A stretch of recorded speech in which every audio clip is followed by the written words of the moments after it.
Welcome to Mama Uprooted. I'm Emily, and I believe we're all a little uprooted, learning to grow in new soil. This is your space for real stories, real growth, and real life motherhood. No way is wrong here. Let's grow through it together. Okay, I am so excited that you are here again. We just had so much fun the first episode. I had to bring you back. I'm excited for you to be here and really dive deep into this shift of identity that happens after we become moms. Literally the grief, the confusion, the rebuilding, everything. But ultimately, we're here because we're all uprooted. We're literally all trying to find our way. I have been preaching lately to the choir is no way is wrong. Every plant literally grows differently. And so kind of just deep diving into how do we feel like after birth? You have a baby and you just all of a sudden have to kind of figure it out. Mm-hmm. So I feel like everyone, I'm just saying it flatly, doctors, nurses, family, even extended family, everyone just assumes we're just going to go back to normal. Like, mm-hmm. It's really crazy, but no one ever stops. You pop out this baby and life's just expected to carry on like nothing happened. Mm-hmm. And no one stops to ask me, are you okay? Are you in pain? Do you need rest? All of these things. And I kind of bought into it, which is kind of crazy too with my C-section, because I feel like when I look back now, I never felt like I was actually in pain, because I feel like mindset wise, it just wasn't there. Yeah. But after, before my first baby, I told everyone and myself that I was going to literally keep going. I just had this whole mindset that I was just going to keep trucking along. I'm going to go show my horses. I'm going to go to my spin classes. I'm going to do all these things. But then quickly realizing after my daughter was born, I cannot do this. I cannot mm-hmm. be the person I was before my baby. And so we're going to kind of dive deep to that today. And I'm really excited for Kennedi to be here because this is something I think you talk quite a bit about and passionate about it too, because you experience this yourself. Yeah. And so, as far as the question I want to ask you today is, did you personally experience this pressure internally, externally? We just returned to normal after birth. Tell mm-hmm. me some on that. Yeah, I think both internally and externally, more so internally. I had some really unrealistic expectations mm-hmm. of what life was going to look like and who I was going to be after I had my daughter. I think kind of externally, it's just society. Mm-hmm. And they say, the idea of bouncing back is life is going to look the same, or you can make it look the same, right? Or I would hear people saying, I was able to do this and that, or I lost 50 pounds in 2 months, or, all of these expectations that others place on you, you kind of think of them in your own life, in your own way. Internally, I think it was just me not really knowing. I just thought I brought this baby into the world and she's just going to adapt to my life and my lifestyle. Yeah, it's I kept saying to people, I'm just going to throw her on my back. Yeah. Got this. She's going to come with me. She's going to do all the stuff. Yeah, no. She's going to bounce through life with me like exactly. a kangaroo in my pocket. Literally that was my picture. It's throwing in her backpack and just continuing. Mm-hmm. I think that's what I said. I told people literally the statement was, I'm going to throw her on my back and we're just going to continue on. Yeah. That was not the case. Yeah. And we don't think about, maybe that's a possibility mm-hmm. in some cases and for some things, but how are we feeling mentally, emotionally, physically for so many months postpartum? We might not just have the capacity to do those things. Right. And everybody heals so differently. There's no wrong way. C-section wise, I was longer recovery, mm-hmm. but it also depends natural birth. There's times people do take longer to recover. Yep. They'll say, okay, you're going to recover here, but they end up here. Yeah. I had girlfriends jumping back on their horse way sooner than they probably should have. But mm-hmm. I was like, yeah, right. There's no way. Mm-hmm. I want to be careful. I've heard some scary stories, but, so I literally was in shock. What am I going to do? Who am I going to be? And your first child, I feel like this is where we, and too, this is where we go through the deep darkness. I feel like that very first child. But we have a baby And I was talking to my friend today, and she was like, we literally have a baby, and then the same day you are also reborn. Yeah. And I was like, oh my gosh, like that hit me so passionately, because I was like, that is so true. Because you literally like pop out this baby, and then you're like, who am I? And you lose yourself. And I had a crazy experience, even like hormones and things went crazy. And I went through a whole psych issue with that too. But that it literally, it's like you wake up, you're reborn. Yeah. And so like, this is kind of where I see too, like grief shows up in a lot of these moments, and we deeply love our babies, but we're almost like we're missing who we are, who we were. Yeah. We're so lost. And I feel like this is something huge I want to tell people. It's not selfish whatsoever. Like we are human. We are human.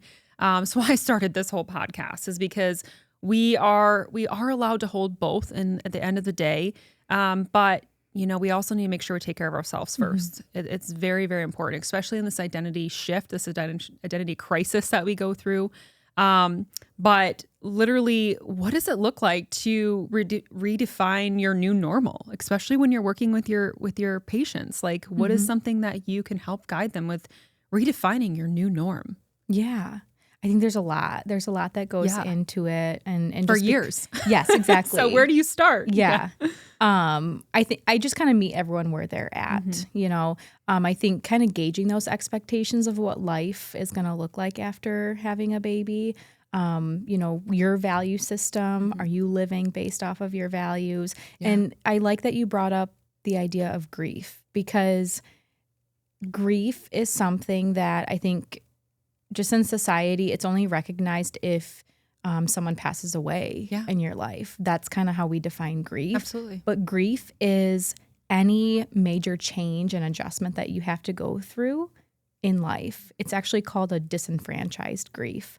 So it's a grief that's not recognized in society. Yeah. So no one sees that you're going through it, but you are. So I always am walking a lot of my clients through like the grief stages and how you're feeling and how you're processing through how much life has changed. Yeah, that's so hard. I mean, that hits home for sure in so many different levels, because, you know, actually crazy. I was talking to a girlfriend last night. She lost her baby at 23 weeks, and she has basically told me, when you talk about grief, like she had to continue on her life. Like she couldn't stop working. And so I was chatting to her about, girl, like she's like, I need the money. I'm like, I know, I understand that, but you need to work through this process. Like you need to grieve. Yeah. And that's, as moms too, like no matter when we have this baby, it is a lot of toll on us.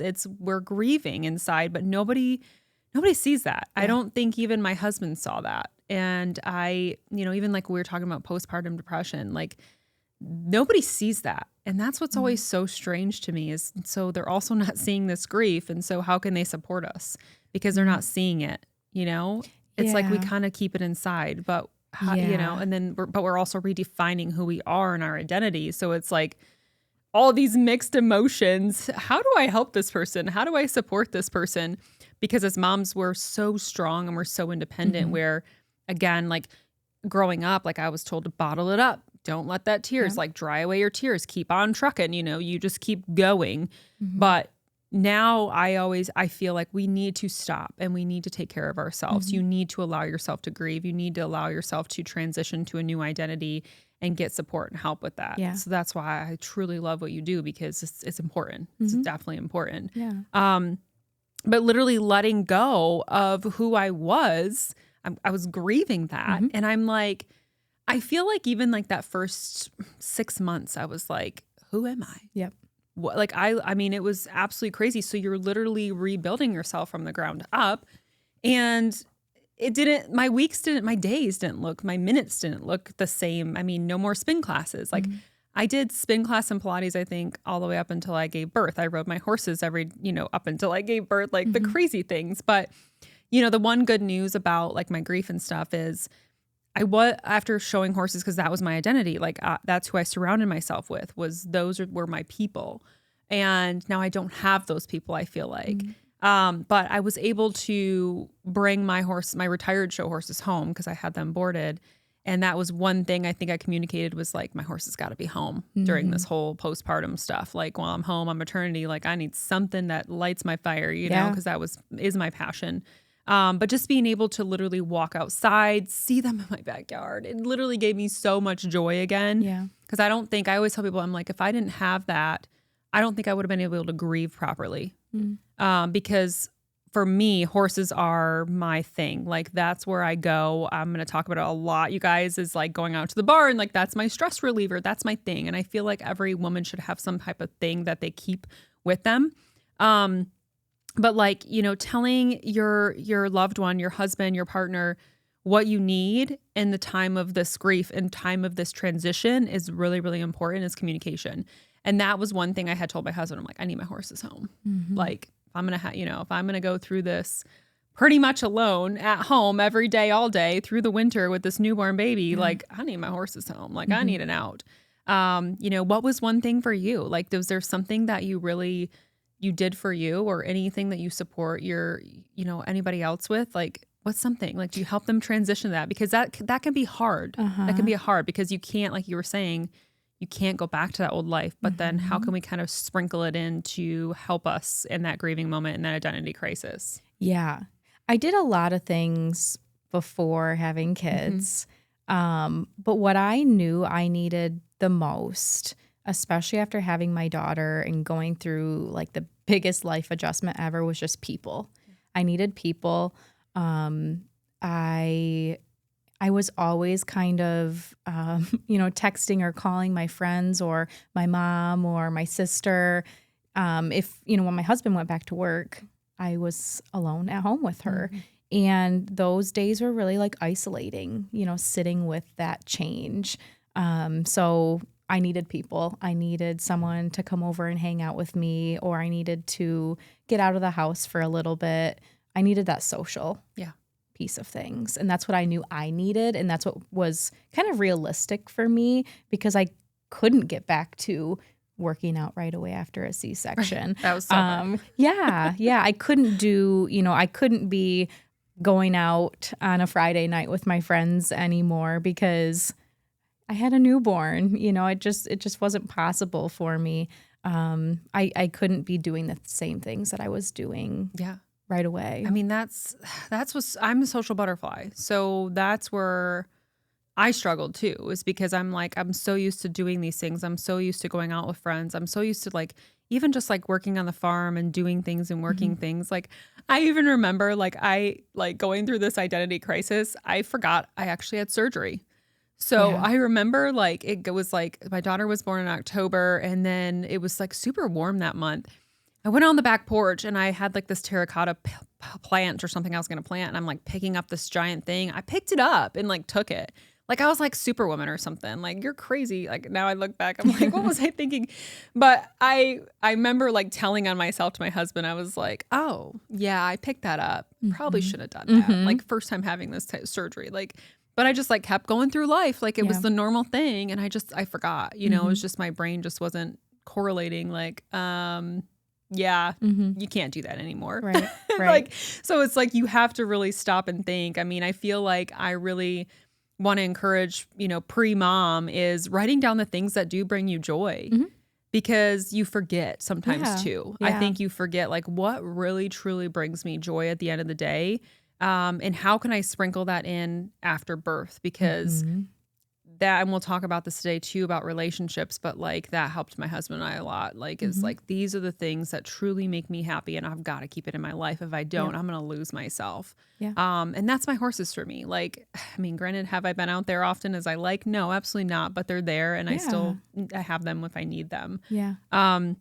But literally, I feel like it's just crazy. The moment we get in front of the mirror and we're just like, who am I? Like this fog overcomes you, and it literally hits you so hard, because I lived in a fog for a really long time, like 6 to 12 months. I don't even remember, to be honest with you. And this is like going into relationships is when we talk about our friends, and just like, we just don't have that anymore.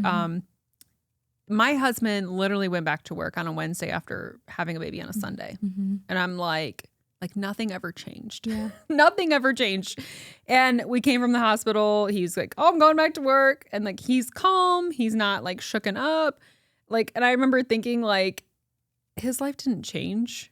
Like, it's normal. Like, this isn't fair. Like, I had to give up everything. Yeah. Like, I gave up my whole identity. But, you know, and my life was like literally completely shattered. So I think that also accumulated with my postpartum depression a lot because I was thinking those thoughts like, this is not fair. I had to change everything, you know? And I think like, I mean, tell me like how did you feel bringing that first baby home? Like it felt so strange when your husband just left. Right. And like you said, like he's gone and now we're here. Like what? We're sitting here all day by ourselves. It's really isolating. I need help. and I think, well, thank goodness with my daughter, I had my husband with me for 4 weeks. Okay. So that was amazing. Yeah. But I had a C-section too. And you don't necessarily recover within 4 weeks. So there were still some restrictions I had that I needed to ask for help with. But it's a very isolating feeling. That's also another adjustment postpartum, right? Yeah. Where your support is, when that's kind of cut off. I found myself like he would go to work and he has a really demanding job. And I knew that, but I felt my days were demanding too with a newborn. And he'd come home and I would like hand her to him. I'm like, here, you know, thinking this is now your role because I've had her all day, but he was at work all day. So it's a very hard balance to find as well. Because it's so hard because I don't think my husband really knew the role. And I think that's men don't really understand the role. I mean, some do. Like after you get to the second, third baby, like it's understood. But when you bring this first baby home, because of the roles that society has put as women, like we have this baby and you take care of the baby 100%, you know, like you sun up till sundown, you do it, you know? I mean, I just even remember feeling like the grief and the identity when like my husband's like snoring next to me and I'm still breastfeeding a child beside me, you know, like that was very, very difficult. Cause I'm like, this isn't fair. Like, how come I have to do all this? You know, I don't get sleep and I don't get that. And so all those thoughts that come through, and again, like still shifting your identity, like, oh, you get to go to golf today. Like, has anyone asked me if I want to do something? Like, do I want to get out of the house? And so, but like, again, society has really brought as women, like, you are the sole proprietor to taking care of this child 24/7. You need to be there.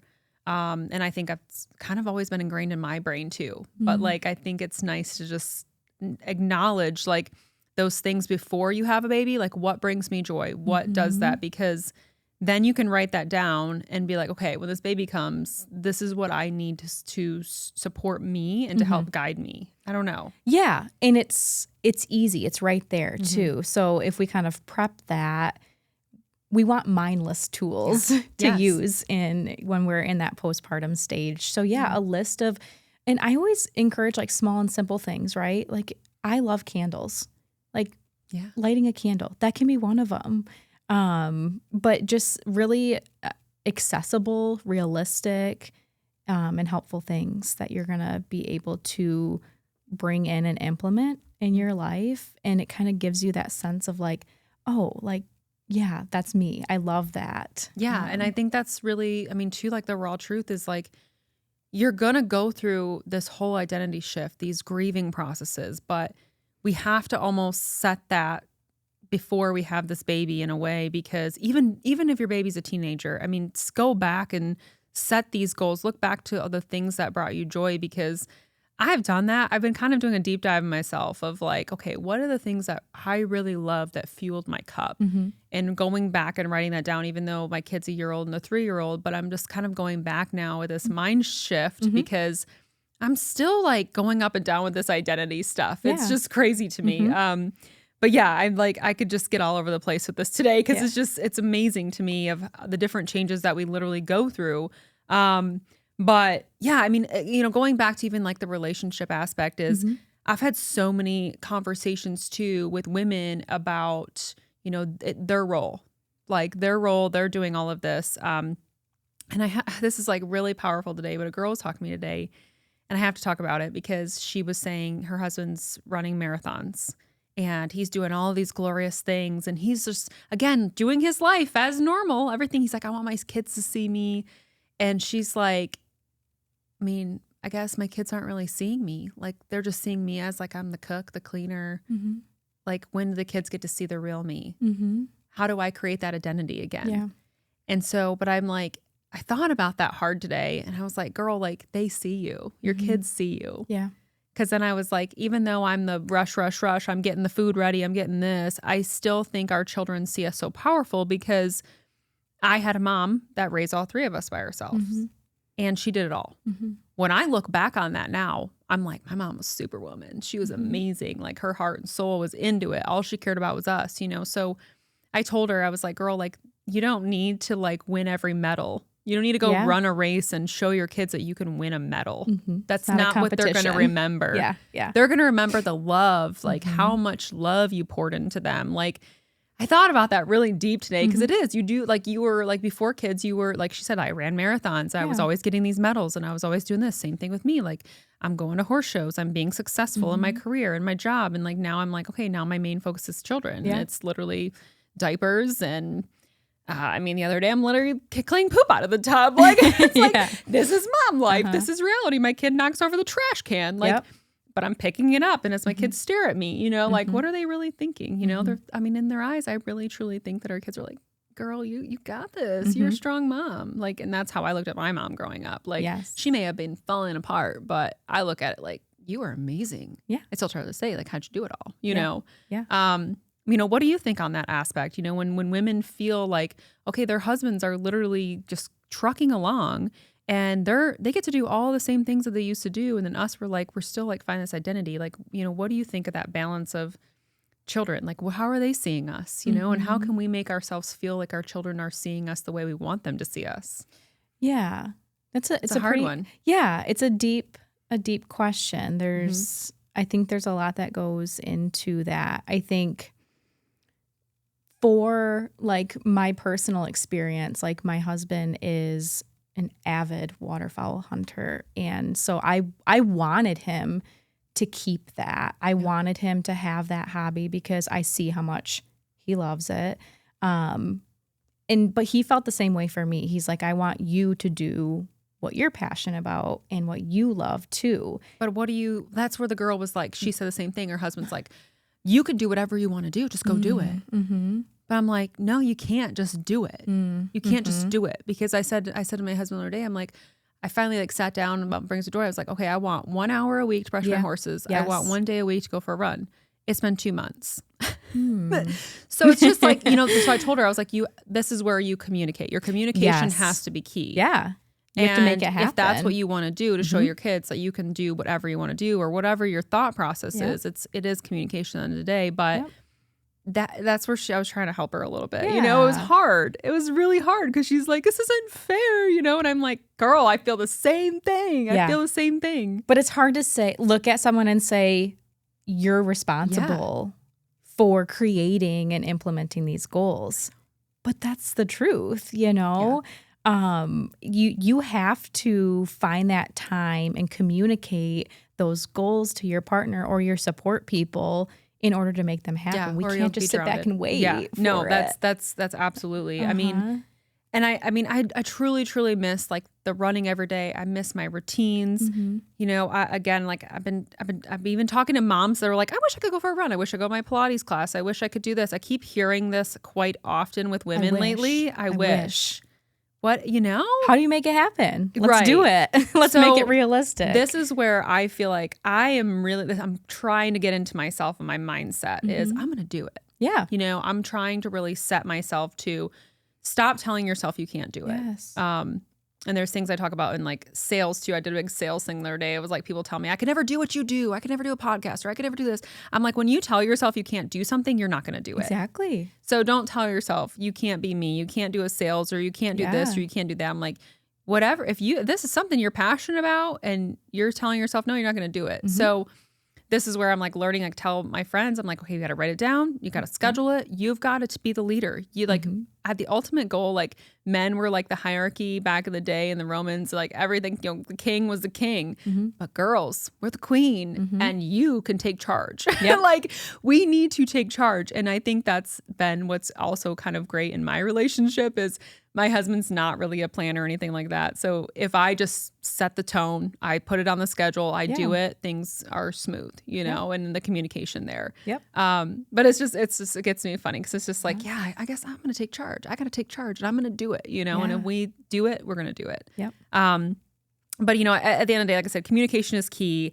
I mean, I had to start telling my husbands and even my family members, like, this is what I need because I feel like a lot of people don't ask us questions. I mean, what do you think about that? Like, why do people feel, you know, it's one of the most powerful things is to ask somebody a question. Why are people not questioning things or asking a question when it comes to support, you know? Yeah. I think that there's a little fear there, in terms of how do I help this person if they respond in this way, right? So if someone's like, no, I am struggling or I'm having a really, really hard time, there's fear for that person asking the question, what do I do now? Like, how do I help them? They don't have answers or they don't have a solution. And so it's easier just to avoid altogether. Oh, okay. Interesting. Asking. Yeah. Interesting. I mean, because I struggle with that like a lot. Like, I mean, listen, family, like I'm being raw, like I'm just being open with everybody. It's like this happens in real life. Like people just go at it. They just do it. They just start rushing into your home, start cleaning your house, or I don't know, there's just so many different examples, but like nobody actually ever stops and says, what do you need? Or like for partners, I'm like, I would love, like, I think Mother's Day weekend's coming up. And I'm like, you know, it's like, what if somebody just said, I'm going to take the kids today. You know, that thing that you've been talking about, you want to go for a run? I'm going to take the kids for an hour. Do you want to go for a run? You know, asking questions. And I just feel like this is such a huge topic for so many family members because people don't know how to support moms. Like you said, I love that because I didn't think about that. Of what's the answer going to be? And what if I don't have an answer? Or what if because for me, I'm independent. If someone were to say, do you want to go for a run today? Nah, I'm good. But reality, I really, really do. Sure. And that's where our responsibility is supposed to show up too, right? Is there's another side of it that maybe we are putting on a mask of that strength that we're supposed to have as a mom. And that's what they see, right? Yeah. They can't, you know, people can't read our minds. They might know that this is a hard phase of life or a difficult phase, or maybe they struggle themselves. But if we're putting on a front that we can do it all and we are, you know, there's really not that open door for them to come in. That's true. And I mean, like a good analogy would be like, we need to talk more too, is because like my husband, I was like complaining the other day. I'm like bitching to him, like, you didn't take out trash. And he's like, well, you didn't tell me it was full. And it was like kind of a light bulb in me where I was like, oh, you're right. How was he supposed to? I mean, the he could have information known, wasn't there. But it was a great kind of trigger moment that I feel like God just kind of put into my lap because I was kind of like, hello, you didn't ask for help. You didn't ask for it. And I think that's the same thing with everything in motherhood is we're just trying to be like, you know. But yeah, I mean, just changing everything, kind of just going into that aspect. But you know, I really want to kind of go into where we truly also like lost our identity. For me, it was when I literally realized I had no control over anymore. I am a control person. I am a planner. Very, very, that's me. So having to literally pivot my entire day based on my baby's needs. I mean, I was getting the one up, getting them ready. The recovery of the C-section. I mean, body shaming, mom guilt, everything's never ending. You know, every little decision we feel so heavy because we're breastfeeding. Are we doing the right sleep schedules? We're overstimulated, we're overwhelmed. And I think you just wake up one day and you're just like, who am I? And what am I supposed to be doing? And am I doing the right thing? So I think as women, we also are like through this identity crisis, we're questioning so much within ourselves. So we want people to ask us questions, but we're also questioning ourselves. Right. So it's like thrown back at us. And we don't always have the answers. Yeah. So So like, I mean, what was there a moment kind of where you kind of just like, was like, this is the moment where you felt lost, like something in your life? yeah. Mine was super early. I remember getting discharged in the hospital. We were there for 3 nights actually, post C-section. Mm-hmm. And I looked at my husband and they handed us the papers. We strapped her in the car seat and I'm like, we're leaving. That's it. Like, this is our life now. Like, the nurses aren't coming with us. Can I stay here another few days to get the hang of this? Yes. I felt just that like boulder of responsibility, like just came crashing down. It was so I think that's heavy. so fun. Yeah. No, I think every mom goes through that. Yeah. Like, that's it. You're just going to trust me with this thing. This little human. Like, I've never done this before. That's it. And they're so tiny. And you're like buckling them in and they're like, you got to do it tighter. And I'm like, no, let's do it tighter. You're going to crush break her. them. They're like, yes. oh, you're not going to crush them. Yes. Yeah. Like, but you're just like this fragile glass vase that you're just supposed to keep together. Yeah. Yeah. With no directions, no guidance. Yes. And so that for me was like, whoa, like totally flipped a switch and said like, you are mom now. And you are crazy. Fully responsible for this little human basically forever. Yeah. Right. Yeah. And I think that's where we wake up and we're like, so your baby was born and now I'm reborn. And we're just so lost in this like whole aspect. But I mean, that was for me was like when my husband just left on a Wednesday after a Sunday. I'm like, you're going back to work? What? That's where I think I totally lost myself, honestly. And that's hard. Should have asked for help, but yeah, I didn't. But relationships, like you said, you're very social. I'm very social. And after having a baby, like these relationships shifted so much for me where, and this is crazy to me, but like people literally dropped off the face of the earth. I was literally shocked. Like friendships I thought were solid, like literally disappeared. And that shook me. But like even in my marriage was different. We had to relearn each other. Yeah. We had to figure out how to recommunicate like we talked about. And like the crazy part is that never stops. Like I feel like the communication gets higher and higher and higher as the kids grow. And so we're having to shift our identity through like, I feel like, what is it? Like they're this cycle, like every 5 to 10 years, I feel like you're re-identifying yourself. Sure. Right? Another, I don't know. Like midlife crisis kind Does of it feel thing? that way? Like as your kids grow, like do you find that talking to moms, like we're shifting a little bit every year? Like it's just a strange feeling. I just was thinking about this and all of my work and myself lately is I'm like, I'm changing, I'm evolving, like based on kind of how my kids are growing. Yeah. I always word it as growing for people, especially when we're kind of in a therapy environment.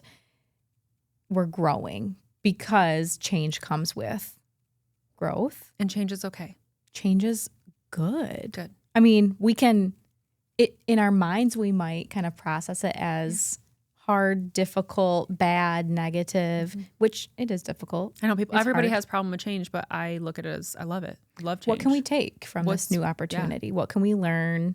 And I think it's more than every 5 and 10 years. I mean, we kind of might have that identity thing every 5 or 10 years, but it's all the time. Like our 3.5-year-old daughter is teaching us new things like every single week. And she's like growing into a new personality every single week. And we have to adjust to that. We do. So we're kind of growing with motherhood. Yeah. Oh, absolutely. And that's like, one of the reasons I love this is because like as our kids grow, our communications grow, our lives evolve just so differently, but we have to learn how to shift positively without digging ourselves into a deeper rut. It's like, it's so hard. But yeah, like my 3-year-old teaches me stuff every day. I think she said some kind of crazy dinosaur this morning when I dropped her off at school. Do you want to go see, girl, listen, I'm not a dinosaur person. And I'm like, what? Dinosaur? She's like, do you want to go see this dinosaur after school? I'm like, and she's like holding up her fingers. She was like, they have 4 feet, or she's like explaining the whole thing. And I'm like, girl, you're smarter than me. Like I learn something every single day. Exactly. And like, I think this is, another topic for another day, but why people struggle in marriages too is you have to relearn each other. Relationships are very, very hard. And my husband and I have absolutely experienced this. But if you can learn how to communicate with your partner and your friends and just really share. I think it's key. And I think that's really hard though, because again, we're so independent. I'm not going to reach out to my girlfriend and be like, where the heck you been, girl? Like, what's up? Like, I was expecting more of my friends to be like, how are you? What do you need? What's going on? And instead they disappeared. I mean, I'm sure they have a lot of life going on, and I totally get that. Yeah. And I always say that, like, girl, you got a lot going on. But like at the end of the day, I crave social life. Yep. I crave it because that's who I was before baby. And now I don't have that. So that's hard for me. Very, very hard. Yeah. And I think there a lot of times is that expectation of this is a big change in my life. So I'm expecting people are going to be there for me and support me. And that's where sometimes we, especially kind of in a like therapeutic setting, we're gauging where those expectations are, because if we aren't putting in any effort and we aren't kind of taking that accountability, we probably will lose people in our life. Absolutely. And it's almost like a good thing, bad thing. Like you finally find kind of your circle and you evolve. And I think I've also gained so many amazing, great friendships. So I don't want to say like I'm alone or anything. Like I have so many great people like around the world actually that I talk to all across the United States. And it's been fantastic. So you have to you find a different identity. You may not be going out to your favorite winery or favorite coffee shop anymore with your friends. You may be literally doing voice messages on your phone because that's often how we're doing it. So I'm just finding a different way to connect and a different way to be social. Yeah. So, and that's okay. It is. And you're going to get through that life. But, you know, starting a mom club or getting into involved in things, there's so many different options out there. But, you know, one of the things, we're going to jump into kind of some tools and some practices to help you guys find yourselves again, because this is a very difficult one as we go through these seasons of parenthood. It starts with literally letting go of the idea we're not supposed to, you know, we're supposed to just bounce back. We're supposed to just throw the baby in our backpack and just truck on the way, you know, like hop around like a bunch of kangaroos. That's how just a vision I keep visioning for some reason. But we're literally not, you know, we're not meant to do that. We're meant to literally root deeper and just kind of, we're going to evolve into a butterfly. Something somebody gave me the other day is caterpillars, they go into their cocoon and they become goo. They literally become goo, and then they come out and they become a beautiful butterfly. And I love that metaphor because I was like, yes, that's me. I was literally goo. Like I think about me melting into the couch, like crying and melting away and just everything. But, you know, we look into kind of what are some things that are doable when it comes to parenthood is, you know, for me, and you tell me kind of what you have, but like getting up and getting dressed every day, just wearing clothes, putting on some makeup. I don't care if it's just a little bit of skin tint and some lipstick. Man, that's a game changer for me. I've started to journal. So just journaling more, gratitude, practicing gratitude, talking to other moms. Like this podcast has been a game changer. I'm not alone. Like everyone is feeling the same way I am feeling. Yeah. And just trying to learn how to let go of like guilt, you know, because mom guilt, everybody, I swear everybody I talk to, yeah, girl, I have it every day. It's a real thing. And just kind of like giving your permission to literally start from scratch, right? I mean, you know, how do we rebuild ourselves? What's something that we can do? Yeah. You know, I mean, does that happen quite a bit with women that you're talking to? I mean, they're just like, are they starting over? Are they having to rewire a little bit? Yeah, I think we all do in a way. And I think kind of our resilience in that is a key factor. It's hard because it's different for everyone, their opportunities, their support people, the time that they have, how their baby is too, right? Yeah. And a lot of times where I start with clients is doing some values-based work. So our values also might shift and our morals might shift a little bit when it comes to pre-baby and post-baby. So let's do a little bit of a values assessment, see where we align, and how are we actually actively living through those values on a day-to-day basis. Oh, that's powerful. Yeah. It gets really deep. Yeah, it really does. It. Yeah. And some people do that and they're like, oh my gosh, like this is who I want to be, but I'm like way over here right now. And that's okay. Yeah. Which means there's a lot of room for growth and Well, I think opportunity. that's how women why we're so overwhelmed and overstimulated, because our mind is so used to this way, but then we've got to shift to this way. And so, yeah, you're like, you may be on a mountain and you need to come down Mount Everest. Like, Sure. what are you, like, Yeah. that's very, very hard to climb back down. And I think that's, I even was thinking the other day, like, so many women are moms in general being treated with ADHD. And I think it's just because it's like the overwhelming factor of how much we have to keep in our mental load every single day. It may not be ADHD. It may just be like, girl, we need to help you and we need to guide you. You're overstimulated. You're overwhelmed. Every day of my life, So, but yeah, I mean, I think too, like, my husband and I have tried to work on passing off tasks too, so I don't feel like everything's on top of me. That's Game awesome. changer. Yep. Finally, when I communicated, I actually said to him yesterday, I was like, I'm really proud of you. And he was like, oh, thanks. Why? And I'm like, I just noticed you're stepping up. Like, and that was where I think it took me a couple years to communicate to him, but I finally am learning how to communicate to him after having kids. And that's a game changer. Yes. Like, that communication. I'm like, okay, you're in charge of this. You're in charge of this. And yeah, I may need to communicate about when the trash is full, but these other things, like, you got it. You know how to go on your day and how we organize it so everybody's happy at the end of the night and we can actually sit down together, because that was not happening. Yes. So yeah, I mean, the one thing though, I mean, kind of a question too, is it's one thing we love about becoming a mom, sense all of this too. I think, I always say, like, my daughter saved me in a way, and she did, because it has literally put fire under my ass to become somebody that I'm actually finally proud of too. So, do you see that a lot too in those transitions of once someone becomes a mom, like, what's different? What's different? What lights them up? It's almost like a good thing in a way too. It's like, I'm not who I used to be, but became something awesome. Amazing. Yeah. Yeah. Yes. How do you experience that? How do you feel with that in your personal life too? Yeah. I think it's pretty beautiful. Like, many people, including myself, have grown so much confident wise. I've raised this incredible human, and now two. I mean, that's amazing. I don't think we give ourselves enough credit for that.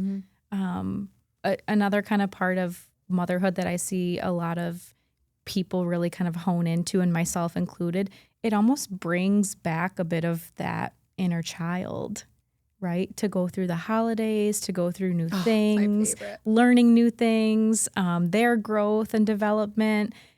It brings out your own inner child in you all over again.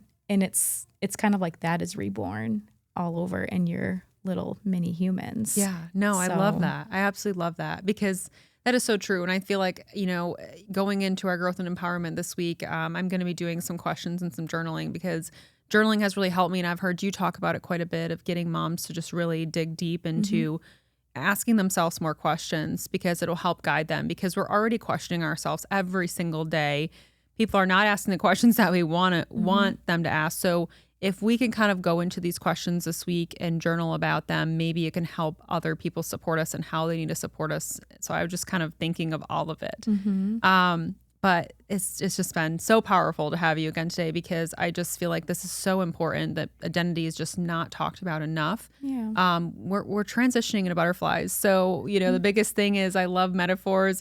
We're going to turn into a goo, and then we're going to be a beautiful butterfly. So just come on along for the ride, and don't forget, you're going to eventually fly away. And then we're going to be more confident. Yeah. We're learning, we're growing. And this is what is excited and beautiful about motherhood is, yes, it's messy. Yes, it's scary, but you're going to be an amazing person when you can go through the stages of life, depending on how you're, going through and communicating and things like that. So it's been great. So I'll put all these questions in our guide this week, but this week, Mama, we're digging where we literally want to dig deeper together, because I think it's important. Like I said, with the questions, these questions aren't literally just like journal prompts and per se. They're really going to help us reclaim our identity, our power, and like growth in this season, because it's not easy. And I don't care how old your kids are. I think this is great for really any mom, because we all go through this identity crisis depending on ages of children. And we all go through it in different levels, I think, too, depending, like you said, if our child's colicky from the start, or they're perfect little angels, whatever. So this is pretty much any moms at any stage. But 5 questions. Question 1, what's one part of your old life we're still grieving? And have you allowed yourself space to feel it? Number 2, what's something you've discovered about yourself since becoming a mom that you never expected? Number 3, where in your life are you trying to get back to normal, and how can you shift toward a new version of thriving instead? And 4, what do you want in your circle moving forward? What qualities are you craving in community? It's huge. What's one small thing you can do this week that makes you feel like you? So, but literally grounding our last sentence, as far as going into that, answer those questions, write them down in your journal this week, because I think that really opens up your eyes and it really gets you thinking. Yeah. Those are good questions. So it's just important. I think that we really ground ourselves, and we're relearning ourselves. We're trying to find out, who are we? Where do we want to go? What makes us happy again? Because that's very important. But at the end of the day, you guys, you are not broken because you changed. That is a huge thing for me. We all are going to change. We're not the same person we were yesterday. Sometimes we are blooming because we literally are growing. You don't need to shrink to fit your old life. You are allowed to evolve like a butterfly. Again, going back to the gooey. I don't know. That's my vision. So funny. To take up space, to be someone new. Even if you feel lost, mama, you are still growing. You are allowed to grieve the old version of you and still love the new one fiercely. So this week, take a breath, name what you've lost, celebrate what you've found, and step forward, not back. You got this, mama. Keep going. Do you. And remember, you're not lost. You're just rerouting in a new direction. And we'll come back next week as we keep growing through the chaos together. Thank you. Every plant, every story, every mama. Keep going. Keep growing. Keep doing you, your way. Make sure you're subscribed to Mama Uprooted and on our email list to get your weekly rooted guide made to ground you, support you, and grow with you. We'll be back next week, rooting for you every step of the way.